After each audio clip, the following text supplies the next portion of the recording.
Hello, I'm Alexander Pierce. Thank you for watching. Today on Who Gets to Decide, we're tracing the evolution of censorship in cinema history.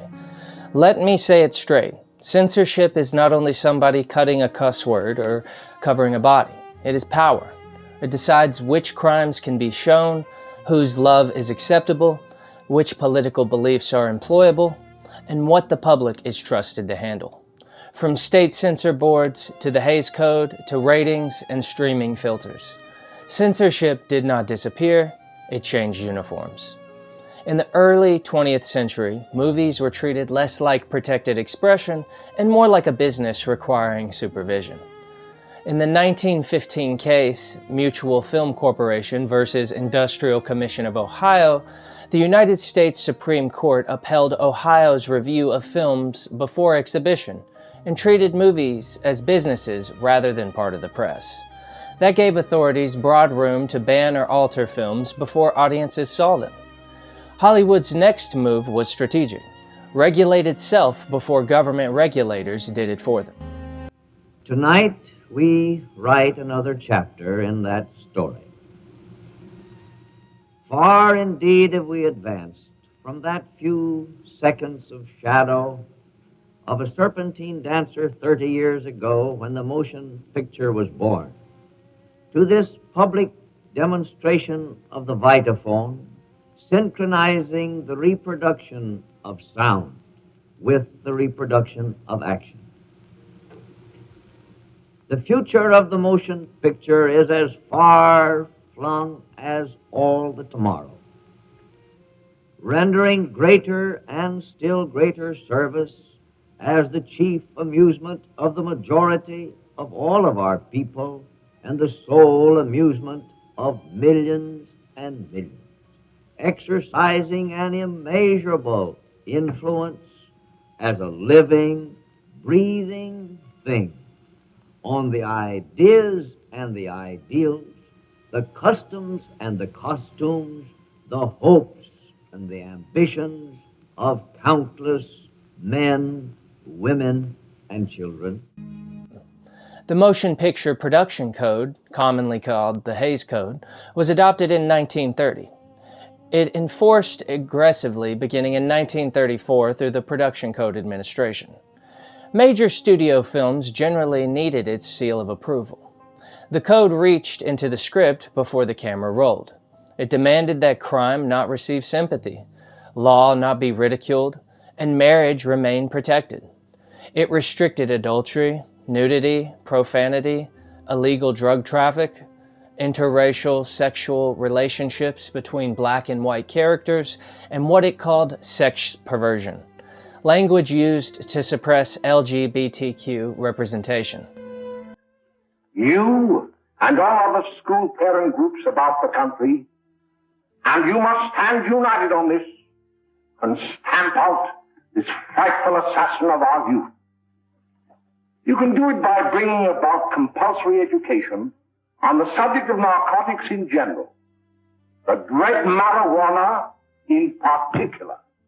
That is the purpose of this meeting, ladies and gentlemen, to lay the foundation for a nationwide campaign by you to demand by law such compulsory education. Because it is only through enlightenment that this scourge can be wiped out.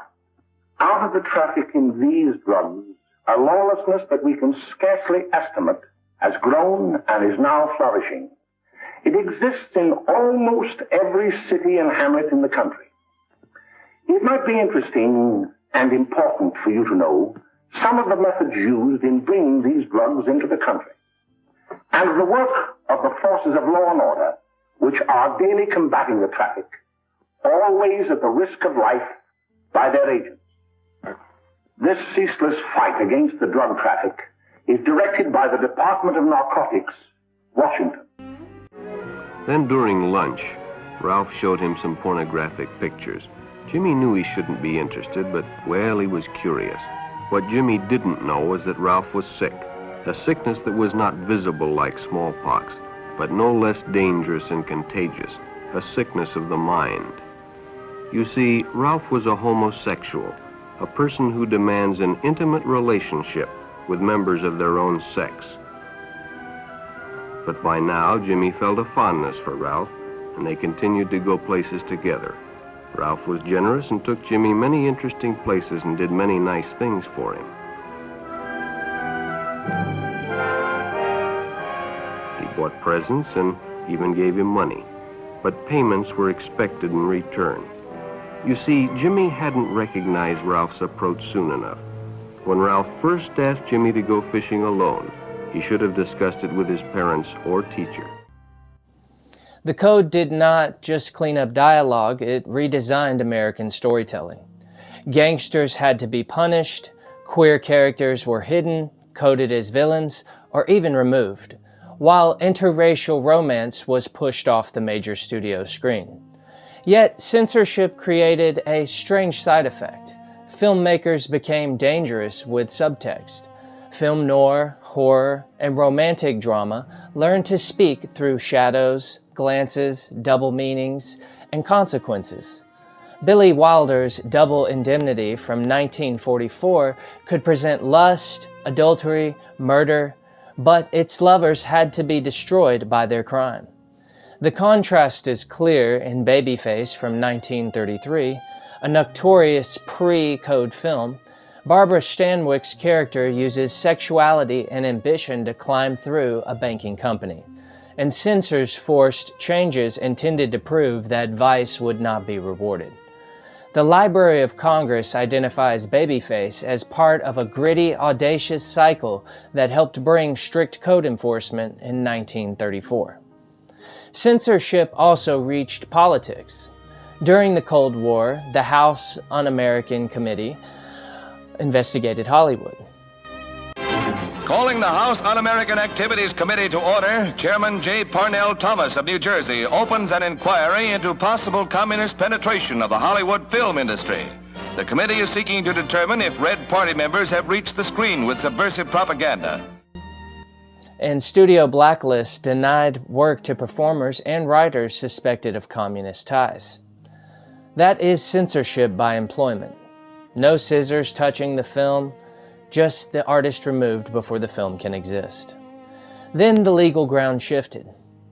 In Joseph Bernstein, Inc. versus Wilson in 1952, the Supreme Court recognized motion pictures as protected expression and shut down New York's attempt to ban film as sacrilegious.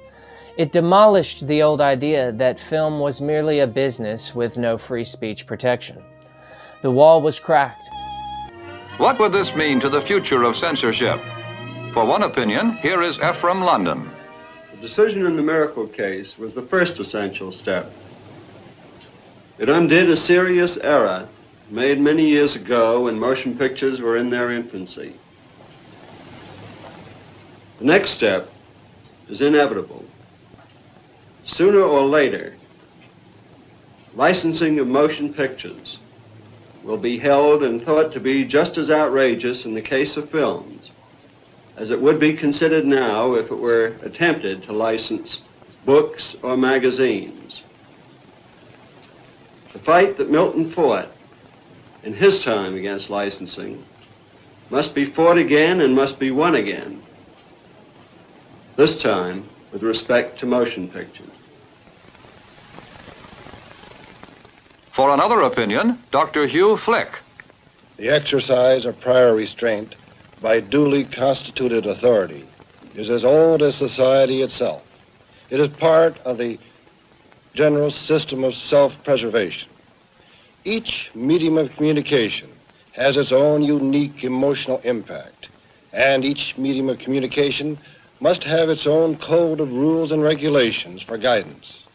It is my belief that here in New York State, the people desire the type of protection which we give them through our system of regulation, especially when that applies to the young people and the youth of the state, which constitute our principal investment in the future.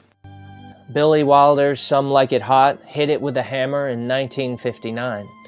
The comedy used cross-dressing, sexual ambiguity, and one of classic Hollywood's most rebellious final jokes. It was released without a production code certificate and became a major success. That mattered because the code's strength was economic obedience. Once audiences bought tickets anyways, the seal stopped looking sacred. Films including Psycho and Who's Afraid of Virginia Woolf kept pushing until the old system could no longer hold the culture in place. In 1968, MPAA President Jack Valentini replaced the production code with a voluntary rating system, originally G, M, R, and X. This was the essential shift the industry moved from, telling filmmakers you cannot make this, toward telling audiences this is what this contains, decide accordingly. In 1984, PG-13 was introduced to bridge PG and R after films such as Indiana Jones and the Temple of Doom challenged audience expectations. Ratings gave filmmakers more room while preserving a tool for parents. But do ratings and platform guidelines still function as censorship? Yes, sometimes. Not as one official ordering a scene removed, but as a softer economic pressure. A rating influences theater access, marketing, and audience size. Streaming platforms add another layer. Maturity settings can hide titles from profiles, while titles may be unavailable in different countries because of regional rights or restrictions. The censor's scissors have become a rating, a menu, a contract, a filter, and sometimes an algorithm. I do not believe every standard is tyranny. Parents need useful information, children need boundaries, and an industry can act responsibly without government banning adult art. The problem begins when guidance becomes invisible coercion, when gatekeepers force edits, bury difficult work, or make a lawful film commercially impossible while pretending no censorship happened. The best balance isn't chaos, and it isn't one moral authority controlling everyone. It is transparent ratings, parental choice, fair appeals, and enough freedom for filmmakers to make audiences uncomfortable when the story demands it. The evolution of cinema censorship is not a clean march from control to freedom. It is control becoming decentralized. In 1915, state boards held authority. In 1934, the Hayes Office rewrote morality into scripts. In 1968, ratings shifted to more choice towards audiences. In the 21st century, power is divided among parents, platforms, corporations, algorithms, and governments. The rules changed, the pressure changed, and the movies changed with them. So who gets to decide? In a free society, the answer should not be one censor, one studio, or one algorithm. It should be informed citizens, protected families, and artists free enough to show us the things we might rather not see. I'm Alexander Pierce. Thank you for watching.